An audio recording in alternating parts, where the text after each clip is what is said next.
আমার না ওইসব মহিলাদের খুব কষিয়ে বিশ্রীভাবে গালি দিতে ইচ্ছা করে, যাদের কাছে রক্তের সম্পর্কের কোনো দাম নাই, কোনো মূল্যই নাই। মনে করে একা একা সবকিছু করে ফেললে, মানে একা একা নিজের মতো থাকতে পারলেই মনে হয় শান্তি। পৃথিবীতে, পৃথিবীর কথা আমি বলতে পারবো না, অন্যান্য দেশের কথা, বাট আমাদের দেশ, আমাদের উপমহাদেশে আমি যেটা দেখি, মানে রক্তের সম্পর্ক নষ্ট করার পেছনে 100-এর মধ্যে 80% দায়ী থাকে হচ্ছে মহিলারা। মহিলাদের ক্যারেক্টার চেঞ্জ হয়, বাট মেইন থিম মহিলাই থাকে। হয় মা, নয় বোন, নয় বউ, এরকম। পুরুষ মানুষের কারণে সংসার নষ্ট হয় খুব কম, কিন্তু মহিলা মানুষের কারণে সংসার নষ্ট হয় 100-এর মধ্যে 80%। ভাই ভাইয়ের সম্পর্ক, বাবা মায়ের সম্পর্ক, এই সম্পর্কগুলা, ভাই বোনের সম্পর্ক, এগুলো নষ্ট হওয়ার পেছনের কারণই হচ্ছে মহিলা। সে যখন কারো ঘরের বোন থাকে, কারো ঘরের মেয়ে থাকে, তখন তার বাবা মায়ের সাথে কোনো অন্যায় হলে এটা তার সহ্য হয় না। আমার বাবা মায়ের সাথে অন্যায় হচ্ছে, আমার ভাবি আমার বাবা মায়ের সাথে অন্যায় করছে, কিন্তু সে যখন অন্য বাড়ির বউ হয়ে যায়, সেম কাজটা কিন্তু সে করে। সে যখন বোন থাকে তখন সে তার মা বাবার কথা চিন্তা করে, কিন্তু সে যখন বউ হয়ে যায় তখন সে কিন্তু ওই ঘরের চিন্তা করে না। সেম সিচুয়েশন মার ক্ষেত্রেও। নিজের মেয়ের জামাই যদি মেয়ের কথা শুনে, মেয়ের কথা মতো চলে, আমার জামাইটা লক্ষ্মী ছেলে পড়ছে, আমার মেয়ের কথা, আমার মেয়েকে সুখে রাখে, আমার মেয়ে যেভাবে বলে এভাবে চলে।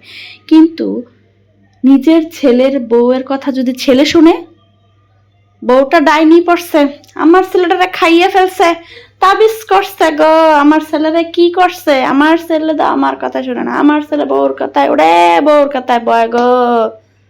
কেন? নিজের বেলায় 16 আনা, পরের বেলায় নাই। এটা কেমন ধরনের কথা? তোমার মা মা আর তোমার শাশুড়ি কি বাদ গেছে কেন?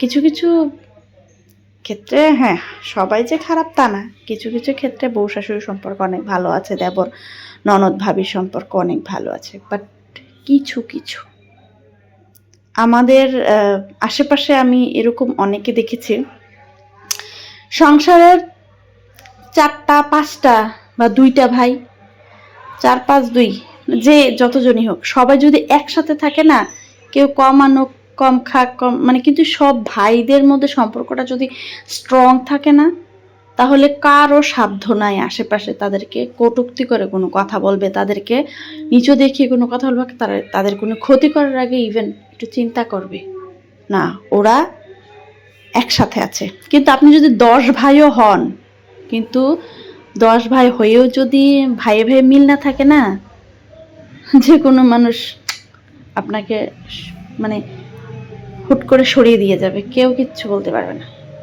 আমার নিজের জীবন থেকে, নিজের ফ্যামিলি, নিজের আশেপাশের, নিজের রক্তের সম্পর্কগুলো দেখে আমি এটা ফেস করছি। এটা আমি নিজে ফেস করার মাধ্যমে আমি এটা বুঝতে পারছি যে আসলে মহিলারা কিভাবে সংসার নষ্ট করে। আমার হাজবেন্ড যদি তার ভাই বোনদের নিয়ে ভালো থাকে, আমার সমস্যাটা কি? সে তো আমাকে খাওয়া পড়া কম দিতেছে না, সে তো আমাকে ভালোবাসা কম ভালোবাসতেছে না। তাইলে ভাই বোনের সাথে ভালো সম্পর্ক হইলে, ভাইদের সাথে সম্পর্কে ভালো থাকলে আমার সমস্যাটা থাকার কথা কোথায়?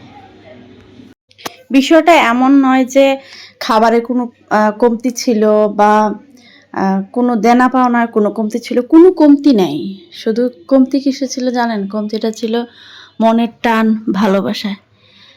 আমার প্রশ্ন হচ্ছে এই জায়গার মধ্যে, অন্য ঘর থেকে একটা মেয়ে এসে মানে অন্য কাউকে সহ্য নাই করতে পারে, কিন্তু অন্য একজন মানুষের কথায় নিজের রক্তের সম্পর্ককে যদি কেউ অস্বীকার করে, রক্তের সম্পর্কের সাথে যদি কেউ দাগাবাজি করে, মানে সে কিরকম মানুষ চিন্তা করেন।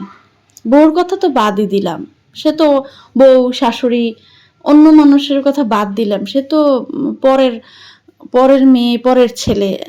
কিন্তু মানে অন্যের কথা শুনে নিজের রক্তের সাথে, নিজের রক্তের সম্পর্কের সাথে বেইমানি করাটা মানে তার ভিতরে কিরকম মানসিকতা আছে এটা আমি বুঝতে পারি না। অন্যকে নিয়ে সে দিব্যি চলতে পারতেছে, অন্যের সাথে অনেক ভালো সম্পর্ক, কিন্তু নিজের রক্তের সম্পর্কের সাথে কোনো সম্পর্ক নেই। রক্তের সম্পর্কের সাথে কথায় কথায় বলে যে দুইটা পাতিল যদি, দুইটা হাঁড়ি যদি একসাথে থাকে তাহলে হাঁড়িতে হাঁড়িতেও বাজাবাজি হয়। তাহলে দুইটা ৩-৪ রকমের মানুষ যদি একসাথে থাকে তাহলে তাদের মধ্যে তো কথা কাটাকাটি ঝামেলা হতেই থাকবে। এগুলা সাংসারিক নিত্যদিনের ঝামেলা। এগুলোর জন্য কি কেউ কখনো রক্তের সম্পর্ক নষ্ট করতে পারে? কিন্তু আমাদের সমাজে, আমাদের দেশে এটা হয়। সামান্য বিষয় নিয়ে রক্তের সম্পর্ক নষ্ট